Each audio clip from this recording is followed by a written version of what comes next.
Bem-vindo a mais um vídeo. Nesse vídeo nós vamos estudar sobre as ligas metálicas. Desde muito tempo o homem faz uso de ligas metálicas. Na nossa história, na história da humanidade, existe uma era que é a Era do Bronze, quando o bronze, que é uma liga metálica, começou a ser utilizada pelo ser humano, E aí nós vamos verificar as principais ligas metálicas e qual a vantagem que as ligas apresentam sobre os metais que formam estas ligas, Muito bem. Existem dois tipos de ligas. As ligas de substituição e a liga intersticial, tá bom? Então, veja bem, no vídeo 1 nós falamos que os metais, ao se cristalizarem, 90% deles se cristalizam em uma dessas três formas, Então, formando estes arranjos cristalinos, tá? Então, quando você faz uma liga metálica, essa liga pode ser de dois tipos, basicamente. Uma liga de substituição. O que é uma liga de substituição? Olha, você tem aqui um determinado metal, E você substitui um dos átomos deste metal por outro metal, Por outro átomo de metal.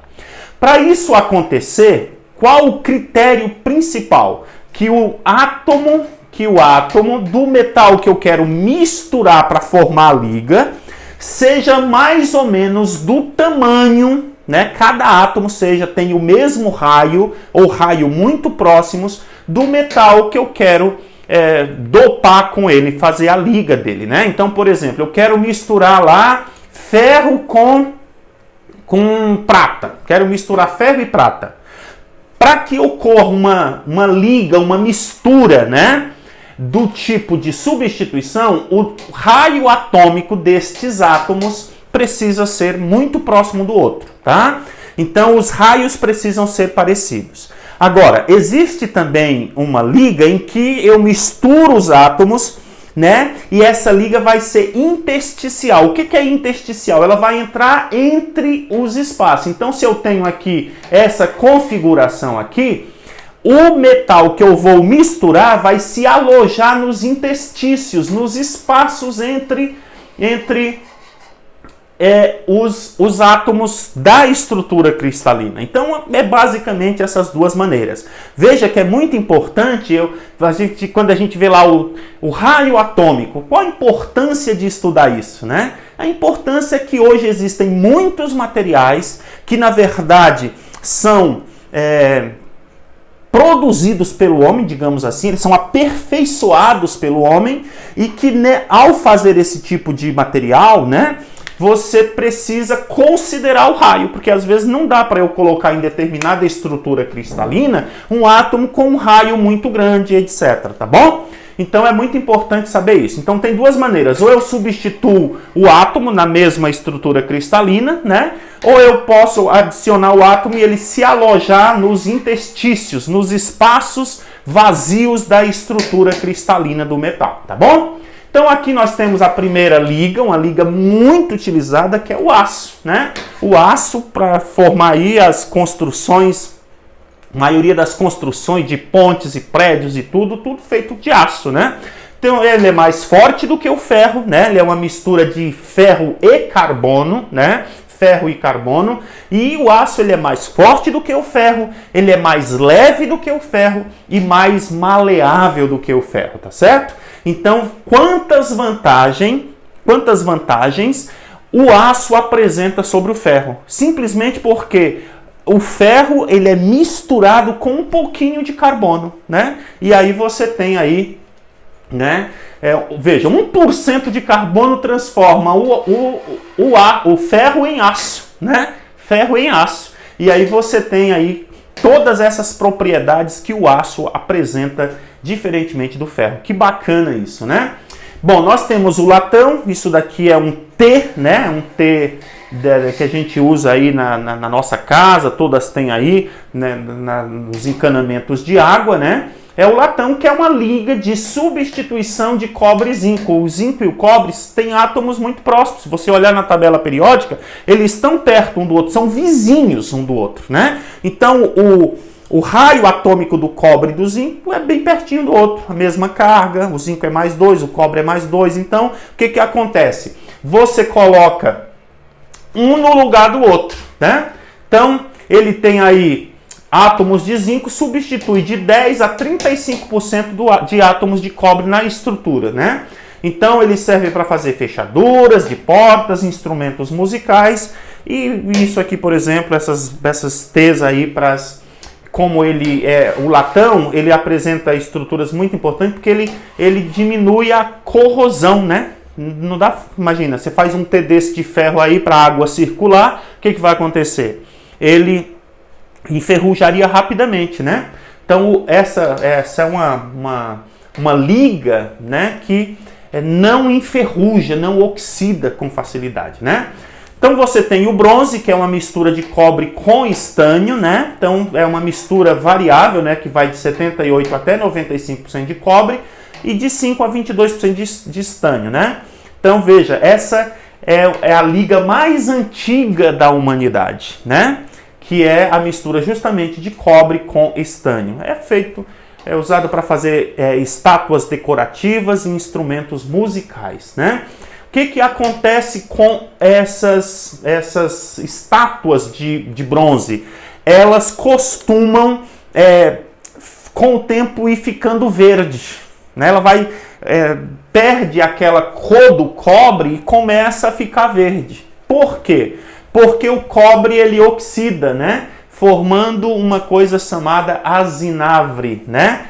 Que é o carbonato de cobre, né? Então, por exemplo, a Estátua da Liberdade, ela é feita de cobre, ela deveria ser dessa cor, mas se você for verificar, ela está desta cor, né? Por quê? Porque o cobre, ele oxidou, ele formou azinavre, ele formou carbonato de cobre, né? Que é desta cor esverdeada. Olha só que bacana, química é cultura. Um detalhe importante, que se eu coloquei aqui só para trazer isso à tona, veja, o Brasil ele produz muita cachaça, né? E os alambiques feitos de cobre, não é uma liga metálica, é o metal cobre puro, eu estou abrindo aqui um parênteses, ele muda a qualidade da cachaça, né? A cachaça destilada em alambiques de aço, inox, de outro material, não tem as propriedades, né?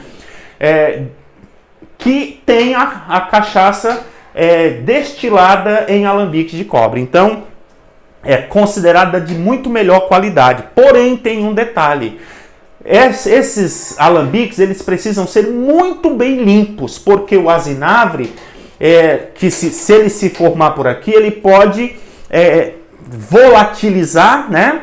E acabar contaminando a cachaça com cobre. Então, existe uma legislação que regulamenta a quantidade de cobre na cachaça, porque o cobre na cachaça, se o camarada toma, pode se intoxicar, tá certo? Bom, fechou parênteses, seguimos para outra liga, que é o ouro 18 quilates, né? O que é ouro 18 quilates? É o ouro que tem 75% de ouro, né? O ouro 100% é o ouro 24 quilates, tá bem? 24 quilates. Então, o 18 quilates vai corresponder a 75% de ouro. Por que se mistura cobre, prata no ouro? Porque o ouro, ele puro, né, 24 quilates, ele puro, ele é muito maleável. Então, se você fizesse uma aliança, por exemplo, só de ouro, você apertasse assim, ela já se deformaria, né? Então, é colocado o cobre e a prata, enfim, é feita uma liga para que ele diminua a sua deformação diante da pressão, tá certo? Então, o ouro 18 quilates, utilizado para fazer joias, por exemplo, é uma mistura com 75% de ouro. E aí, né, pode ter cobre, 25%, pode ter 12,5% de cobre, 12,5% de prata, enfim. É uma mistura, o importante é que 18 quilates significa que tem 75% de ouro, e tal, né? Amálgama, o que é uma amálgama? Isso aqui foi muito utilizado, ainda é utilizado por alguns dentistas, tem diminuído por causa do mercúrio, né? Amálgama é uma liga que tenha mercúrio, tá certo? Então, muito utilizada para fazer obturações de cáries dentárias por muito tempo, né? Há muitas vantagens realmente nesse tipo de amálgama, né? Então, muito importante aí, é uma mistura de mercúrio com prata, estânio, cobre e zinco, né? Utilizada para obturações e preenchimentos dentários, tá? O cobre é um metal que você que é estudante de química tem que ficar atento, porque ele pode trazer contaminações severas, né? Aqui no Brasil nós temos uma prática muito comum, especialmente no norte do país, mas também existe em Minas Gerais, etc., que é a mineração, né? Clandestina, especialmente, né? Que você pega o mercúrio, você dissolve o ouro no mercúrio, né? E depois você evapora o mercúrio, ficando só o ouro, né? Então é uma maneira de tirar o ouro do minério de ouro, né? Então, purificar o ouro. Então, só que você usa o mercúrio, que é um líquido, é o único metal que é líquido, né? Então, o que vai acontecer? Você dissolve o ouro no mercúrio e depois você aquece a mistura e o mercúrio, que tem temperatura de ebulição mais baixa, evapora e fica o ouro, né? Isso pode trazer uma série de consequências, porque o mercúrio ele pode penetrar diretamente na pele, porque ele é muito pesado, muito denso, ele é um metal líquido. Então tem crianças que às vezes ficavam brincando, quando tinha termômetro de mercúrio, ficava brincando com as bolinhas de mercúrio na mão. Ele pode penetrar, contaminando você, né?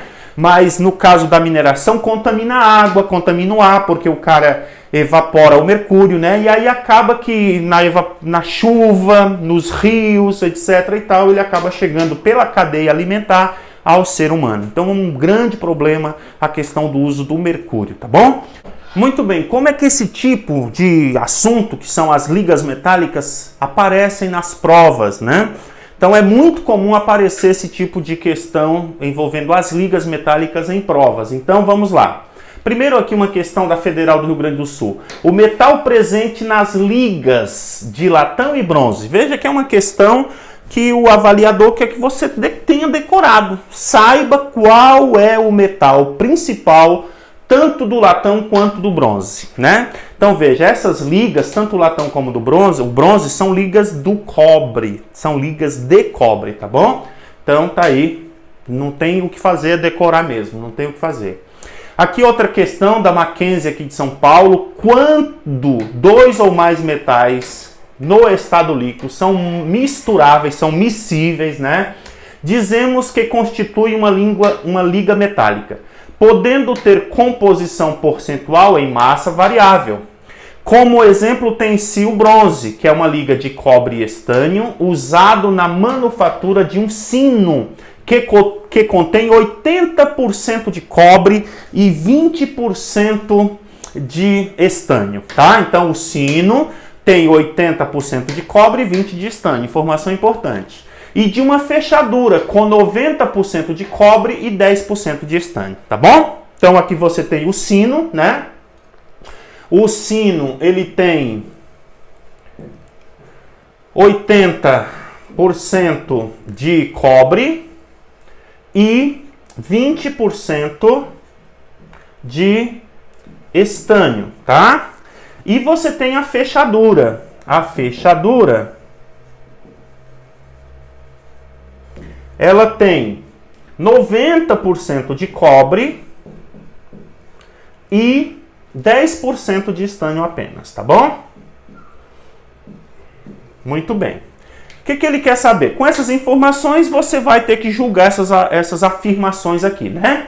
O bronze, por não ter composição fixa, não tem composição fixa, o exercício está dizendo aqui, né? Olha só, que ele é uma liga, né, de cobre, usado na manufatura de sino, né?